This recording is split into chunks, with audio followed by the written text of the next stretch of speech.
Good afternoon. It's my pleasure to welcome you to this public lecture this afternoon on the maritime treaty context of Idle No More. This afternoon we're going to hear from Dr. John Reid, who's a professor at St. Mary's University. He's a senior research fellow at the Gorsebrook Institute at St. Mary's. And Professor Reid has extensive experience working in the 17th and 18th century Northeast. He's the author of, more than a dozen books, perhaps, both single-authored, edited collections, as well as a couple works of fiction. I did want to point out a recent publication that he and Donald Savoy put together a couple of years ago now called Shaping an Agenda for Atlantic Canada. It's an edited collection by a number of scholars around Atlantic Canada. And Professor Reid has also been involved in a number, as an expert witness, in a number of court cases involving Aboriginal and treaty rights. And so we thought it was appropriate to invite him here to Acadia this afternoon to provide some historical context to the Idle No More movement and the history of the Mi'kmaq, Wolastoqiyik, Passamaquoddy, and Abenaki people in Maritime Canada and northeastern New England. And so without any further ado, I'd like to invite Professor Reid to the podium to give today's lecture.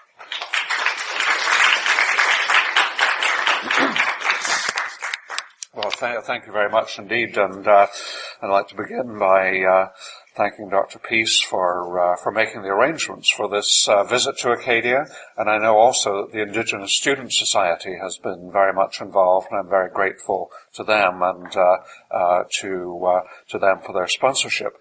Let me begin by saying that it's always a pleasure to come to Acadia. I have spoken in this room before, and I've also visited classes over the years and had wonderful discussions with students, and so to be invited here is a tremendous privilege and something that I look forward to, as I have done this time. So the maritime treaty context of the Idle No More movement. What I'd like to begin by doing is just to make a few comments about the Idle No More movement. And I should say that I am a historian. I don't claim real expertise on this very important movement, especially since the situation that has been unfolding for the past number of weeks is such a pattern that changes and evolves and is extremely fluid. And so what I'd like to do is just to make a few preliminary comments about the movement, more with a view to starting us all on the same page, as it were, than pretending to any particular expertise on my part. What I then would like to do is to get into the maritime treaty background, to review briefly the treaty signings that have taken place in the Maritimes, all of them in the 18th century, although, as the court cases have shown in much more recent years, these are treaties that retain a very great significance in the 21st century and have been shown and adjudicated by the Supreme Court of Canada to be in existence now, just as they were in the 18th century. So that will be the second area that I want to take a look at. And then, thirdly and finally, I want to make a few concluding comments as to what the maritime treaties might have to tell us that would be relevant to Idle No More and understanding the progress and the likely future progress of the movement.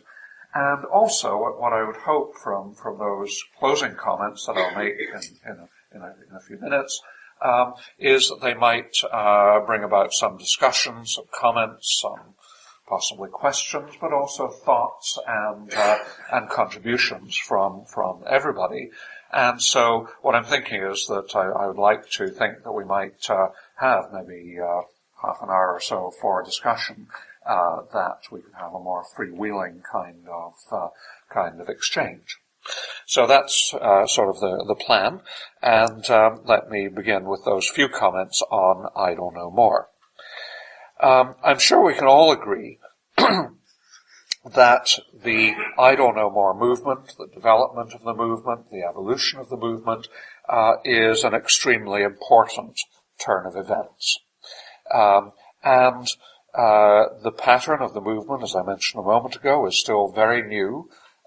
It shows no sign of losing energy, and no doubt there are twists and turns that are still to be taken in the way in which the movement will develop, and in the way in which responses will be generated from Indigenous people and also from non-Indigenous people.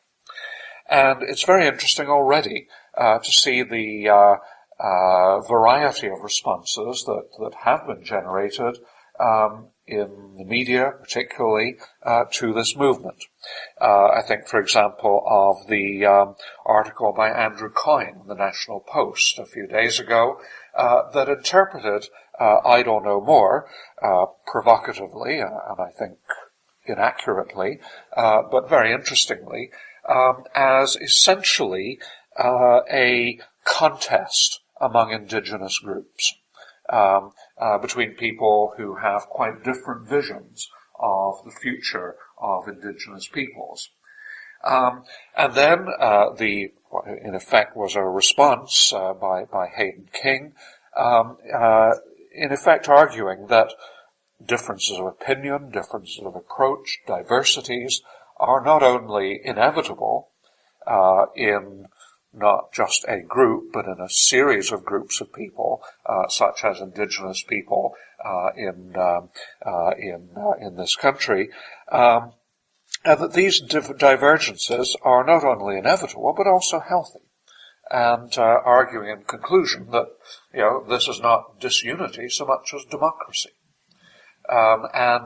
So again, there are very interesting dialogues that have essentially been spin-offs from the movement, but are inseparable, I think, from the way in which the movement has continued to evolve.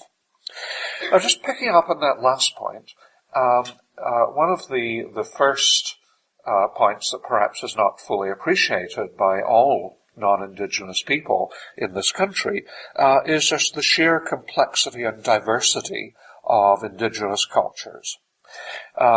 There are, I hope I'm reasonably up-to-date and accurate, approximately 60 Indigenous languages that are still spoken as living languages. There, of course, are others that have ceased to be spoken. But there are about 60 that are spoken as living languages, some by larger numbers of people than others, but a large number of linguistic communities. Clearly, there are differences, and this is so basic, between First Nations, Inuit, and Métis, and in the wake of the recent federal court ruling on Métis rights, then clearly that kind of spectrum of Indigenous people is becoming even more significant and more important than it was even a couple of weeks ago, and we await, no doubt, further legal clarification of that. The 2006 census showed a total population classified as Aboriginal of 1.2 million. And in terms, that includes First Nations, Inuit, and Métis. That represents, if you want to take it as a proportion of the population of Canada, and obviously there are complexities in terms of the degree to which you reckon Indigenous populations as part of a Canadian population. But if you want to calculate it that way, that is something like 3.8%. That's not an outstandingly large number in percentage terms, if you compare it, for example, with the Maori population in New Zealand, which stands at about 15%.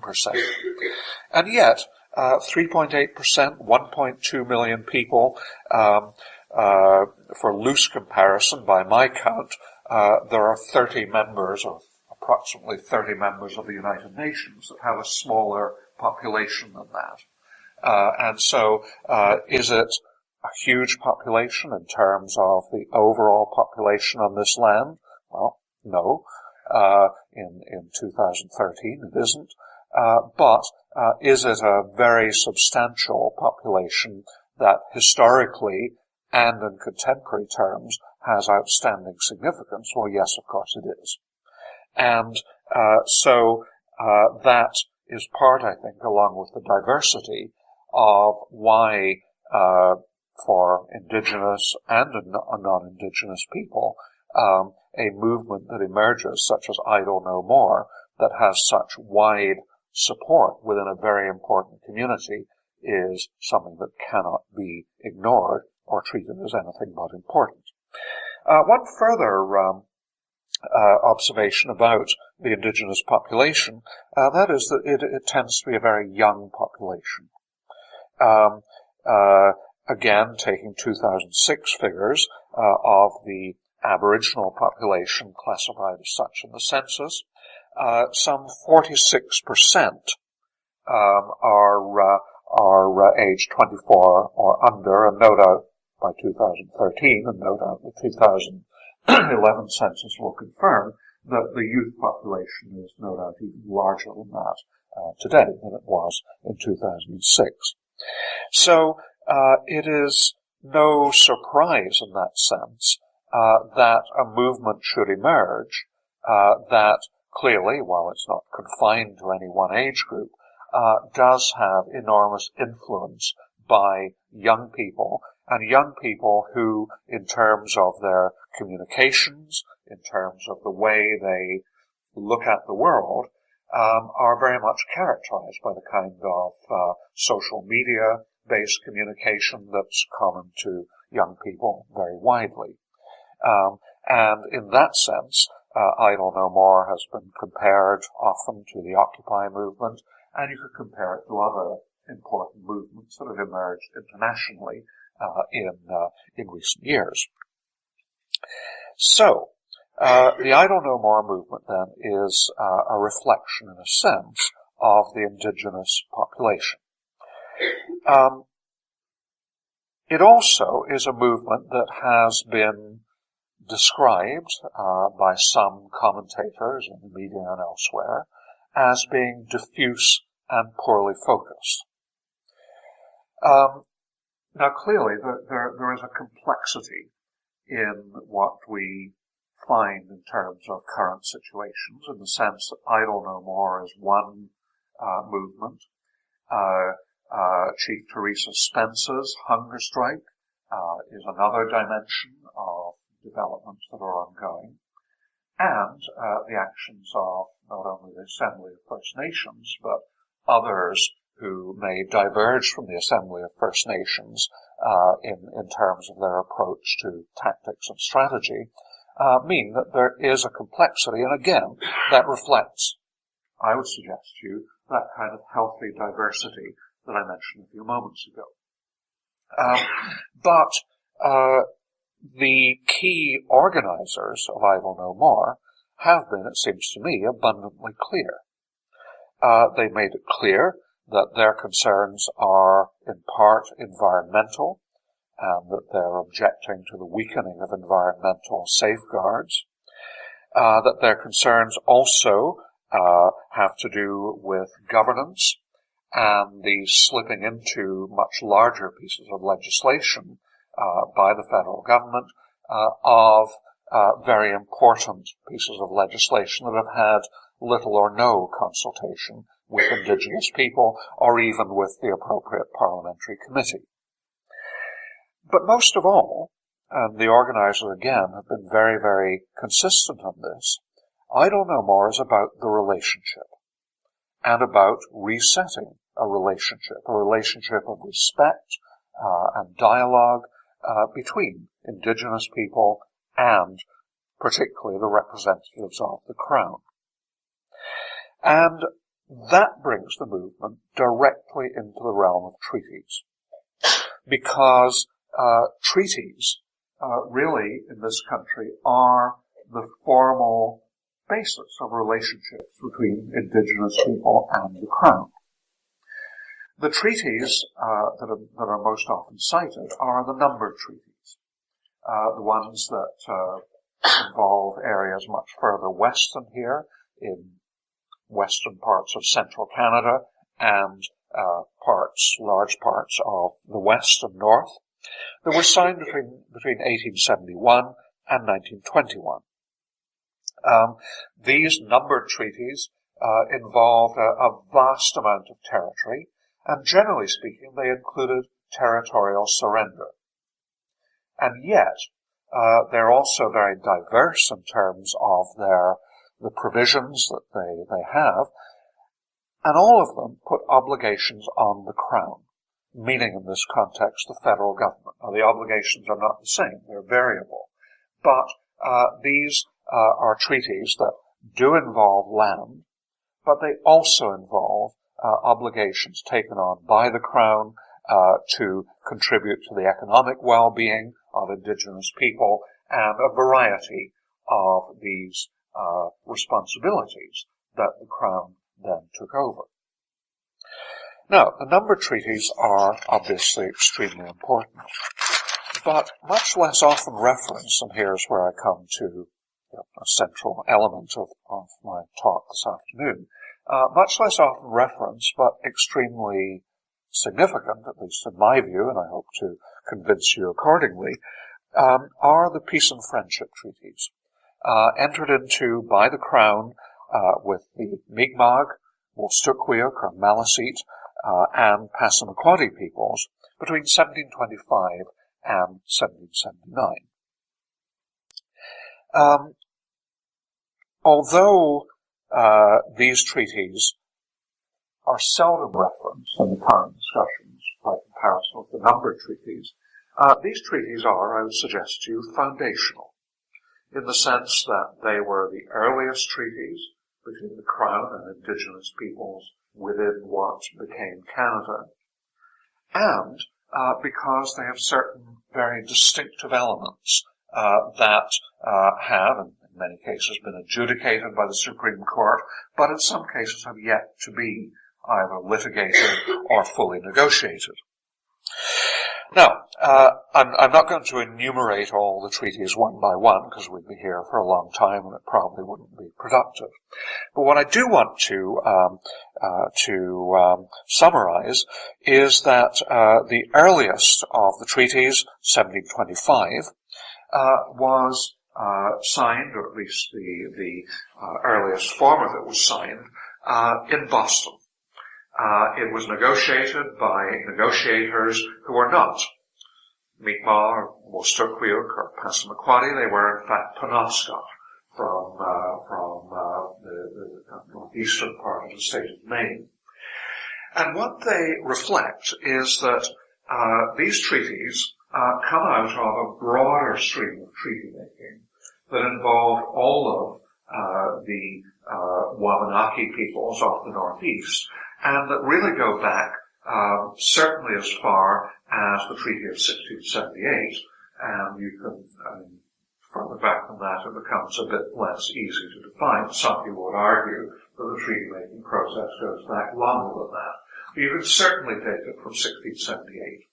So this is a process that dates from very early in the process of settler colonization. In fact, before settler colonization really began in the area that we know as the Maritimes. And it is a process that evolved over a long period of time.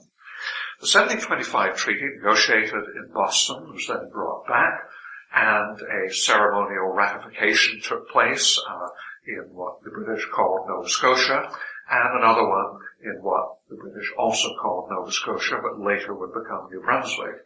And that all took until 1728.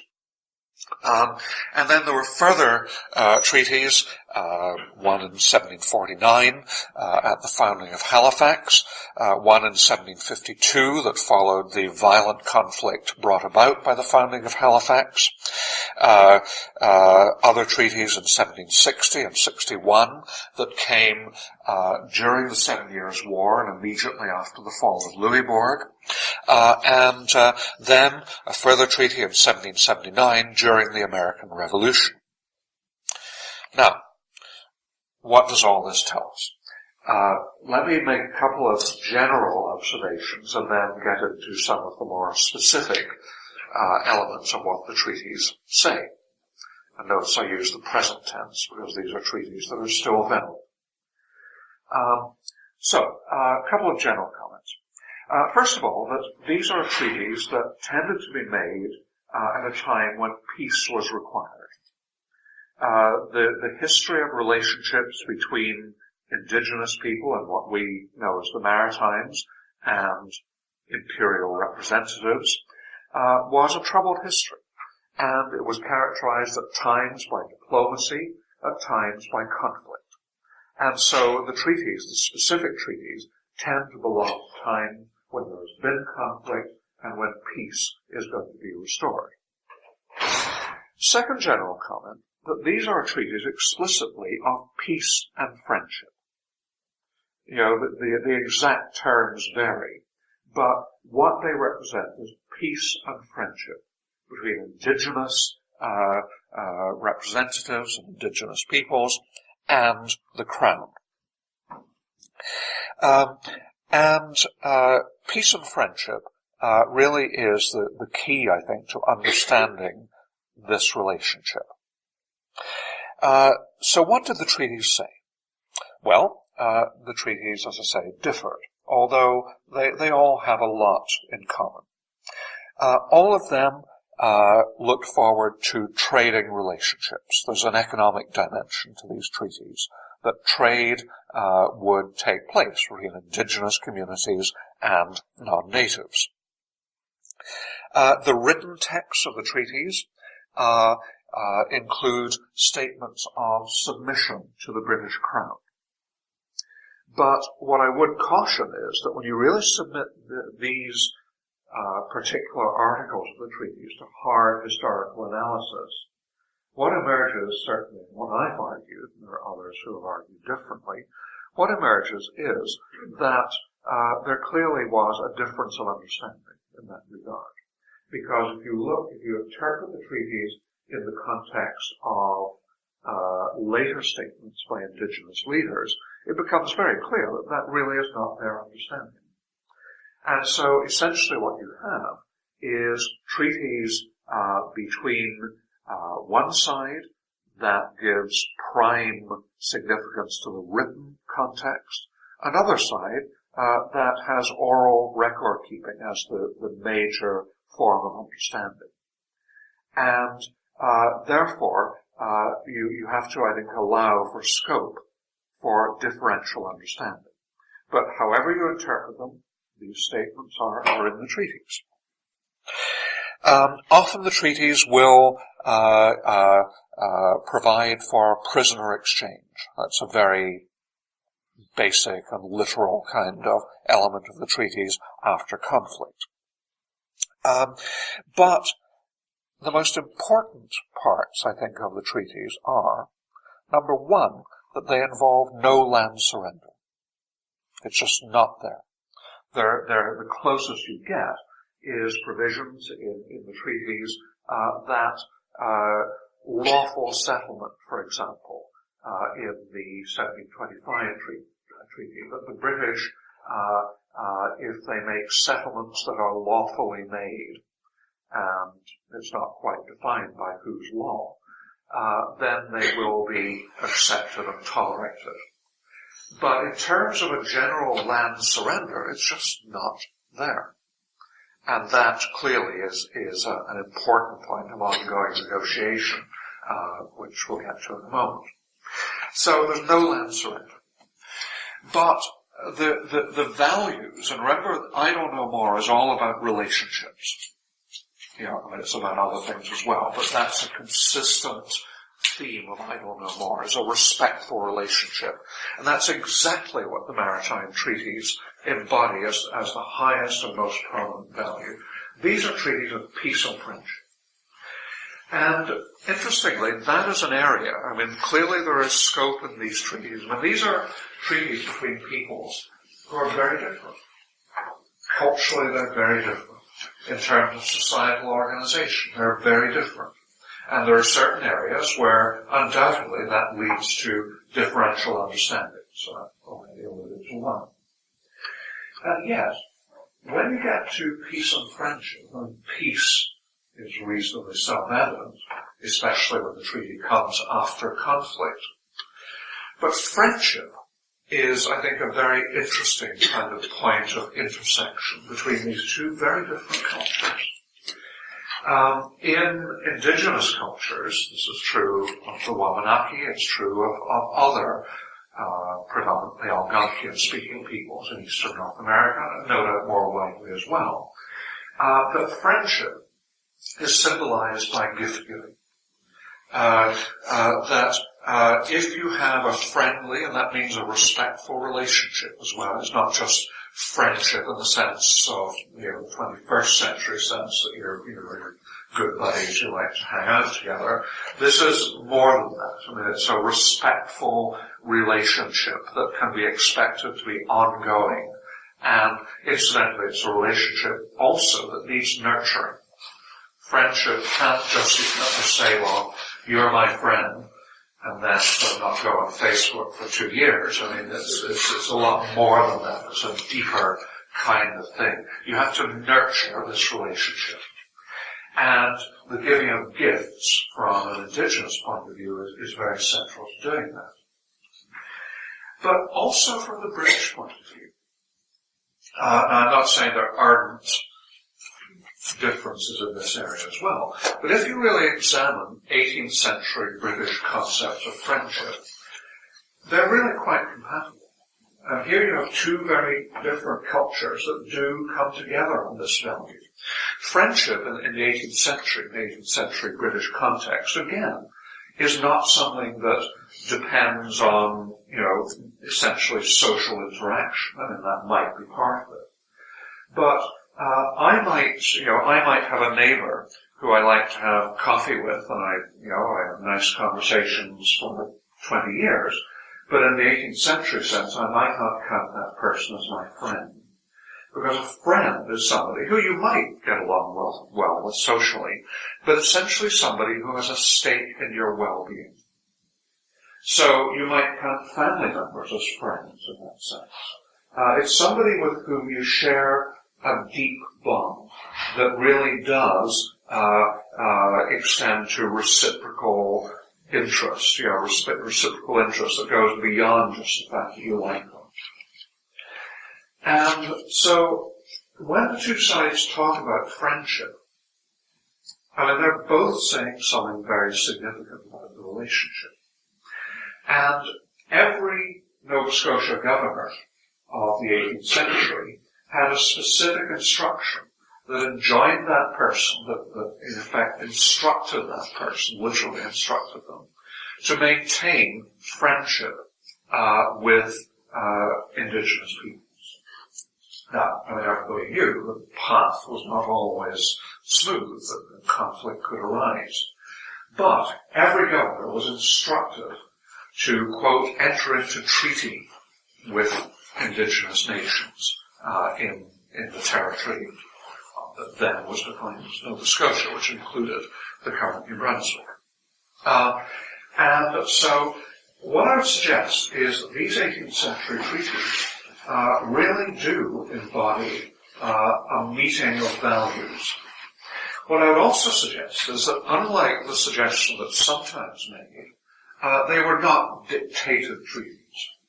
Now, I should come clean on this. I mean, there is a debate that's ongoing, and among historians, that's always a good thing when historians debate, because that's how we advance historical understanding. And, there are colleagues whom I respect, who would argue that really, especially in terms of the 1660 and 1760, 1761 treaties, that the Mi'kmaq, Wosturqueaq and Passamaquoddy people had really been exhausted by the conflict that had taken place, and also now no longer, since the fall of Louisbourg, had their French ally. And therefore, that they really were submitting, that it was literally true that they were submitting to the British. And people such as Stephen Patterson, John Grenier, historians whom I have great respect for, have argued that way. I would respectfully argue that the truth is quite different. In reality, while these indigenous nations needed peace in 1760-61, nevertheless, that the British needed peace as well. Because the British bridgehead, if I can put it that way, in Mi'kmaq, which was primarily Halifax and some other places, and then later, of course, planter settlement, largely but not exclusively in areas that had been Acadian, that the British were still vulnerable to the military pressure, particularly of Mi'kmaq forces, and that they were under no illusions that they needed peace. And therefore, peace and friendship made abundant sense in that situation. So what I would suggest is that the treaties are genuine treaties, that they were negotiated, that they were represented peace and friendship that both sides needed, and both sides were willing to undertake in all seriousness. So, the relationship, therefore, is crucial to the peace and friendship treaties. Now, time doesn't permit to go over all the developments that, in effect, fairly quickly eroded the friendship that was embodied in the treaties. The process of settler colonization led to dispossession. There was no land surrender, but there was dispossession, particularly the Loyalist era, and then larger, later waves of migration meant that by 1820, for example, the colony of Nova Scotia was identifying reserves in each county. And already in New Brunswick, which quite now existed, in New Brunswick too, reserves on a more sort of ad hoc, haphazard basis had been delineated. The indigenous economy was more and more disrupted. Important transportation nodes were cut off. Areas that were significant for harvesting of resources were taken over by agricultural settlement, that most desperately destructive form of invasion that just absolutely ground to nothing the environmental basis of so much of the indigenous economy. By the middle of the 19th century, reserves were being eroded by frequently, especially in New Brunswick, by sales to non-indigenous people without indigenous approval. Tuberculosis had appeared as a characteristic disease of people who were forced into small spaces with very little ability to subsist. So all of these matters eroded the relationship. And yet, I should add, that really was reflected in terms of the understanding of the non-indigenous state that now represented the Crown, which began to behave much more as if a conquest had taken place, which of course was never the historical reality. And yet, not only were written copies of the treaties handed down in indigenous families, but also the oral record was kept alive. And with the new Constitution in 1982 and its recognition of Aboriginal and treaty rights, that became a much more alive, in terms of the non-Indigenous view of things, a much more alive kind of way of looking at the treaties, and that was confirmed by a number of court cases, we'll go over them in detail, and by adjudications of the Supreme Court of Canada. So what I suggest to you, and I'm beginning to move now to more concluding observations, is that the peace and friendship treaties, which so long were overlooked on the non-Indigenous side, and even today, in the context of at least media commentary on Idle No More, are not nearly as often referenced as other treaties, particularly number treaties.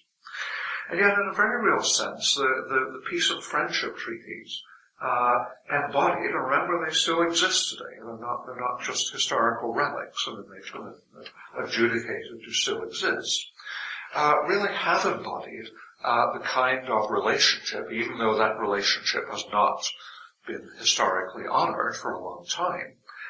Nevertheless, they have embodied that relationship that, in many respects, I Don't Know More is all about.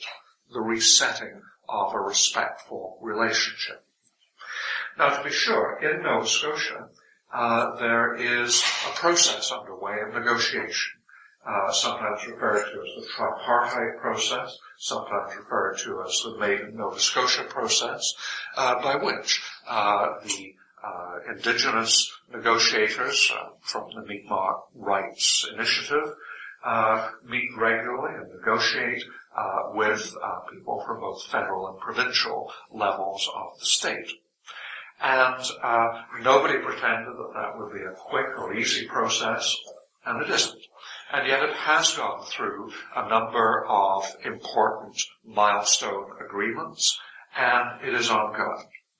And so, in that sense, too, the Peace and Friendship Treaties, in certain respects, you can say perhaps are being honoured in 2013, have been for some years, but it will be a long process. So, where does all this take us, very briefly? Because I'm going on here. I got carried away, and I need to leave some time for discussion. What I suggest is that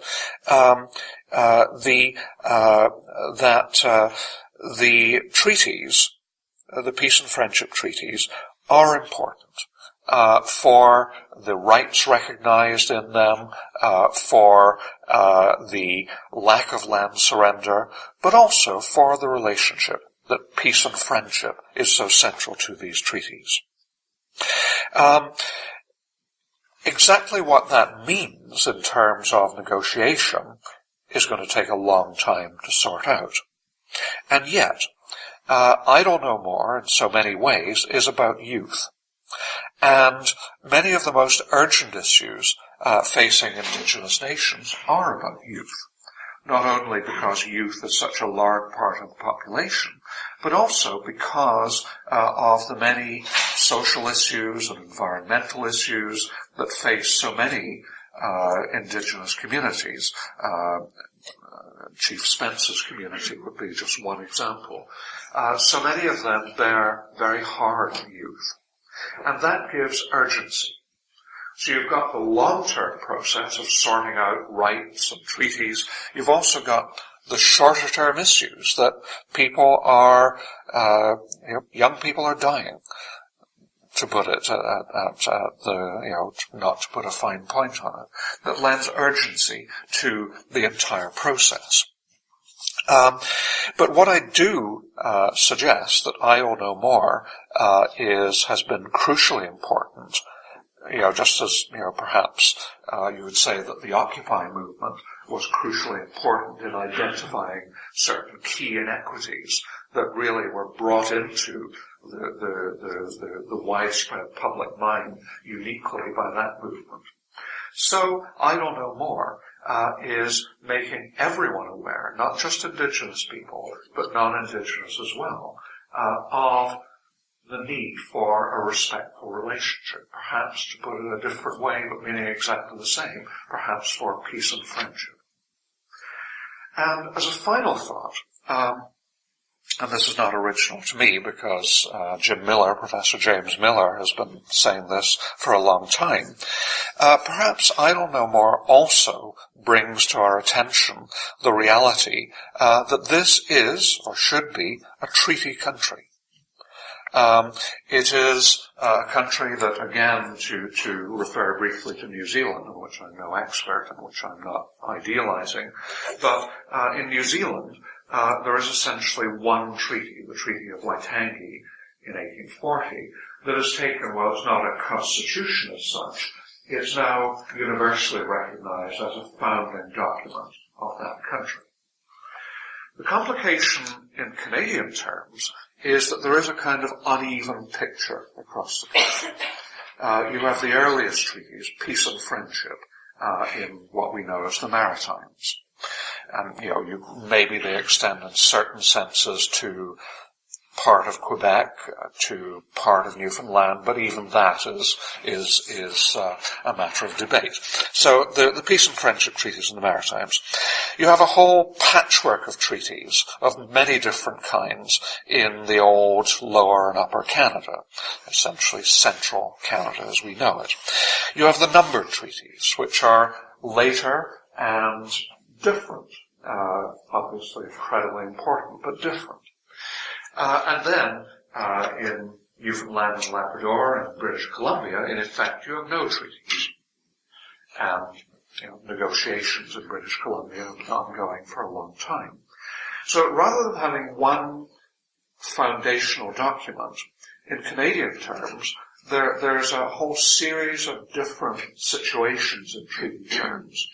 And yet I would suggest, as a closing thought, that while it complicates matters, it doesn't change the reality that this needs to be a treaty country, a country where, although I'm well aware there are many Indigenous leaders who think it's not possible, where a real degree of reconciliation can be achieved that will allow Indigenous and non-Indigenous alike to go forward with the kind of respectful relationship that Idle No More is drawing to our attention and advocating every day.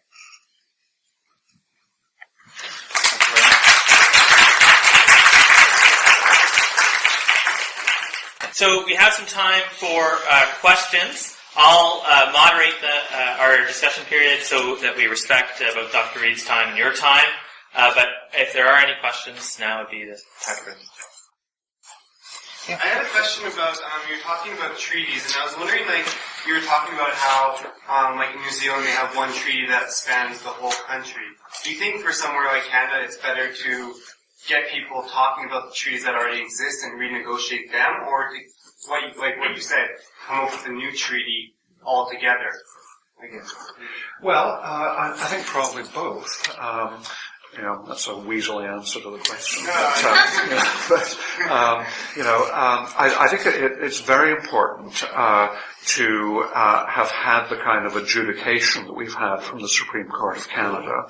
And, these cases presumably are not finished yet, although certainly in terms of the maritime cases, I suspect that litigation, now that negotiation is taking over more, litigation will be less significant.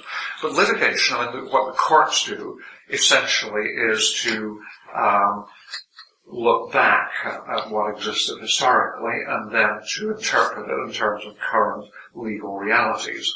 So that kind of recognition of existing treaties, I think certainly is really important, because what you can't do is to overlook or overlay or in any sense reduce existing treaty rights or existing Aboriginal rights for that matter. But there's no question, I think, that negotiation is needed, to encompass situations that, are 21st century situations. I'm not at all expert on either Newfoundland, Labrador, or British Columbia, but the British Columbia process has been ongoing. There are those who grumble that it's been very slow and unproductive, and well, perhaps it has, but then these are problems that have taken a very long time to emerge. Also, in the Maiden and New Scotia process, here again is an example where, people are talking about historical realities, and we are talking about, a situation, a process that has deep historical roots that you can't ignore, but are very much talking about it in terms of the future. And so I think that, probably what has to happen is that there has to be a respectful recognition that this is a relationship that is rooted in the past, but it's one that really is all about the future, and that has to guide, the present day negotiation. Any other questions? Yeah.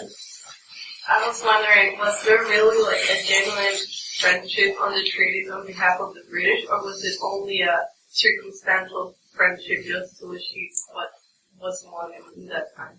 Yeah. Well, I think in some ways it depends who you're dealing with. I think that in terms of the British in the 18th century, there were British imperial representatives, British officers, who were here for a long time, who really did understand realities of what was taking place among communities, among indigenous communities, Acadian communities, and the British presence. And I hesitate in the presence of the expert on Paul Mascarene to cite that name, but it seems to me, and I'm subject to correction here, that Mascarene would be one example of a person who had an understanding of interrelationships, and was an officer with imperial responsibilities, but did have an understanding of the way in which the British presence had to be a negotiated presence. Now, there are others, particularly later governors, who didn't operate that way, and who found it very difficult to think of indigenous people as anything but, people who had been subordinated to the British Crown. So that there is, I think, a real element of pragmatism in the British view, that the treaties of 1760 and 61, I think, were genuinely negotiated treaties, but the British were under no illusions that they needed that. And so it really was, I think, a matter of need, and of course, the submission clauses appeared in the written versions. But there still were people, I think, who didn't operate that way. And another complex figure would be George Henry Monk, who was the Nova Scotia Commissioner of Indian Affairs in the late 18th and early 19th centuries, who also was, an imperial and colonial, in the sense of provincial person who had, allegiances and responsibilities that way. But Monk, for example, not only had many uncomfortable meetings with Mi'kmaq people, and they would be pretty blunt with George Henry Monk about, the relationship and how it was evolving. But also Monk referred, there's one letter that really kind of sticks out to me, and I don't think it's ever really been kind of deconstructed and examined for its significance. But Monk referred to, specifically Mi'kmaq in this letter, as, quote, the aboriginal proprietors of this land. Now, that's an interesting statement. And it's the kind of thing, I think, that reflects the reality that while it's not wrong to say, as I've just said, that the British interest was pragmatic. And, that does reflect, again, sort of the emergence into the 19th century of a different role for the colonial state, which will come to in a second. But it's always a complex relationship. There are people, even among imperial officials, who understand the relationship and understand it in a way that's a lot more subtle than that would imply. I think a real turning point comes. All dates are arbitrary and this kind of thing, but you would kind of say about 1815 with the end of the Napoleonic Wars and the War of 1812, 1814, when the British are no longer feeling acute military pressures, and where the colonial state begins to operate in a different way, that the state becomes very non-interventionist in many ways in the kind of day-to-day relationship of indigenous and non-indigenous people, which really means that the state, in effect, tacitly endorses things like, encroachment on reserves, that kind of thing. And once you get to that point, then the Crown has ceased to operate in a way that resembles the friendship clauses of the 18th century instructions. So all of this is a long-winded way of saying that, yes, it's pragmatic, but I think until the British stop feeling the military pressure as much, there also are elements of a more genuine adoption of the policy of friendship. But remember that friendship, again, is not necessarily, a warm friendship, but it's a friendship in the sense of recognizing the need for give and take, need for gifts, and the way that coexistence works in that sense. We have time for maybe one more question. Yep. I was just wondering how you didn't use the word poverty, you didn't use the word water in the discussion, and how do we draw that out of peace and friendship, and where do we, as a country, have a responsibility to adhere to water, poverty? Yeah. Well, no, I certainly, I guess the reason that I did accept in terms of some of the urgency of the issues facing Indigenous people today, is that, I think environment is a very crucial part of this 18th century relationship. And the context of the treaties, at least in my interpretive view, and again, there's room for more debate on this in historical terms, but the treaties really emerge in a context where the British are very marginal in a geographical sense to Mi'kmaq, and they really are present very little in the Stuklik territory, or the Stuklik of Maliseet. So that, in a sense, the British in this era of treaty making really threatened to make environmental change, because the minute you get widespread agricultural settlement, you've got enormous change, and it extends to shrinkage of native economies, poverty, and eventually to taking over water, to putting up barriers for fisheries on waterways, to using waterways for timber transportation and other ways that are not compatible with the native economy. But that, I think, is not a characteristic in serious terms of the treaty-making era. Certainly, you're the planters, extremely important settlement group, but one, at least as I've argued, and again, I hesitate to comment too much on the planters here in Acadia, because it's the but if I can be so bold as to do so, I've argued that really the planter population in the treaty-making period really did not exceed the Acadian population pre-deportation, and in many respects it took over the same geographical areas. And Acadians and Mi'kmaq, some of the other indigenous peoples, had, I won't say it was a relationship of total harmony between Acadians and indigenous people, but it was a relationship, generally speaking, that worked with some frictions, it seems, as the Acadian population grew. So that those planter settlements environmentally were limited and really didn't raise that environmental question so much as did the threat of more extensive settlement. Now, I would certainly argue that the conflicts that followed the establishment of Halifax did have to do with the recognition by Mi'kmaq leaders that something like Halifax threatened extensive settlement that had environmental consequences.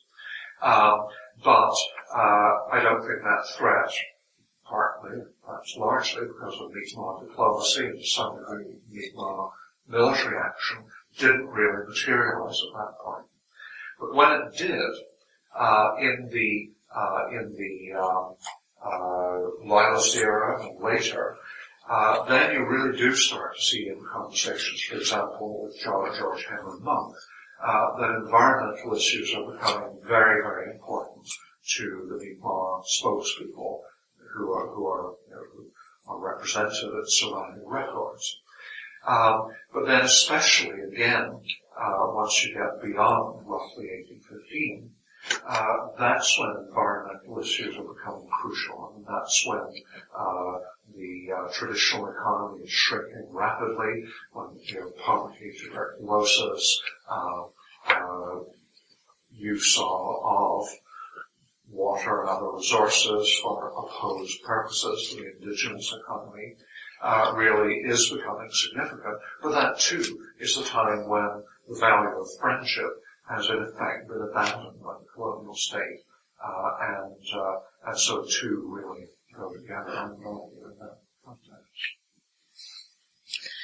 Just before we leave, I'd like to invite two people to come up and thank Dr. Reid. First, I'd like to thank one of the co-founders of the Indigenous Students Association here at Acadia, Carrie, to come up and thank Professor Reid.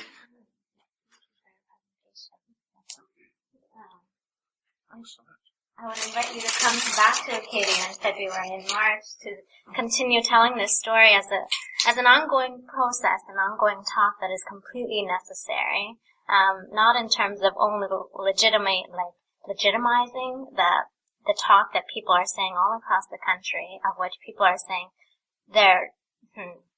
and I get very frustrated when people say that what Indigenous people are not consistent, it's not legitimate, what they want is more than what they've already been given and this kind of thing. But I think what you provided is very important for me, and even though I'm not a Mi'kmaq from this local territory, I'm very happy that I'm able to be here and be educated at Acadia. I come from Rankin Inlet, Nunavut. I'm Inuk from the northern part of the country, and so I come from away, but I think what you say is very relevant and consistent throughout the country, even though we are a country of treaties, multiple treaties, that they need to be recognized. And I almost wish that all the ministers that are involved in governing this country would be taught this, so that they don't brush aside things that ignore that part of the history. And so I was wishing, as soon as we walked in and I heard you speaking, that I was like, wow, he's good. He's good. And I wish that your presentation was put on radio so that more Canadians can be educated about this, and so that it is a slap-in-your-face reminder, hey, this is worth listening to. Hey, this is relevant. Hey, this is a part of our future, whether or not we choose to recognize it as such. And so I would invite you to come over and talk again. And we have a larger audience that will come and appreciate this kind of things as relevant as it is today.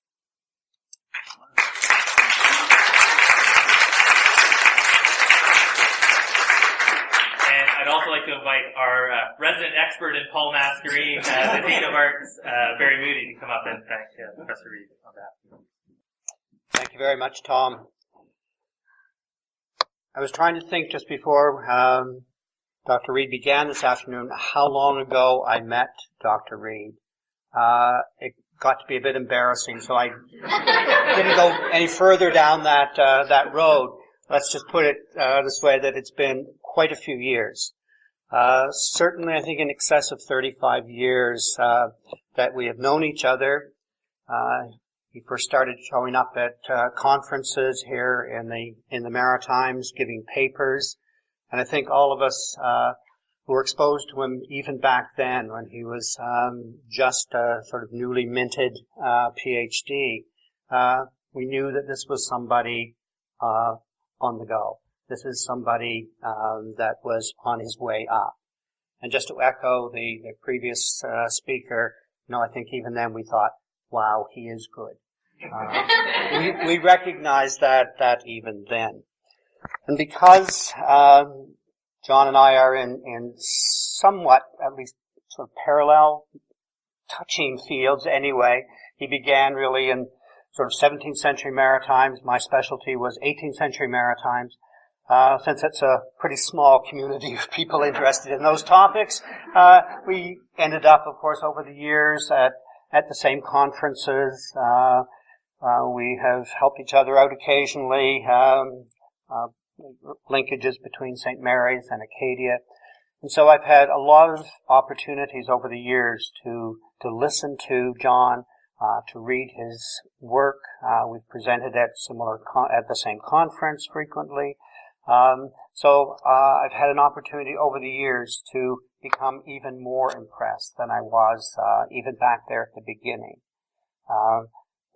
Impressed with his research, his erudition, but I think above all his willingness, even his eagerness, to share that with diverse audiences, not just with academics, not just with his peers, other professors who might advance his career. He has taken his message, his knowledge out into in all sorts of different directions, and so willing to share it over the years. And it's something I've always very much appreciated about John. Thank you very much for a very stimulating discussion this afternoon. I think we'll all go away thinking about peace and friendship and exactly what those terms really do mean and what they should mean. And hopefully we've also gained more context. If we try to understand any kind of movement, but let alone a movement like Idle No More, in the context of the present day, that's important. But I think we'll go badly astray if we think of it just as, 2013 kind of movement. It's so much more than that. And all of these things are so deeply rooted in the past.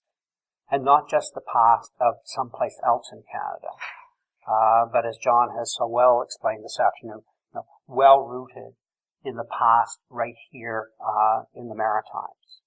And those treaties of the 18th century, so long sort of swept under the rug by our politicians, our legal experts, by all of us pretty well.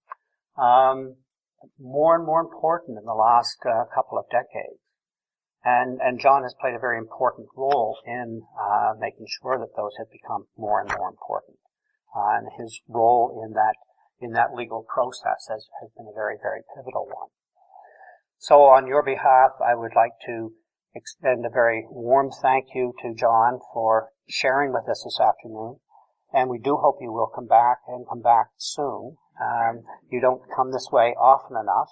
And we can't wait for another planter conference to get you back here either.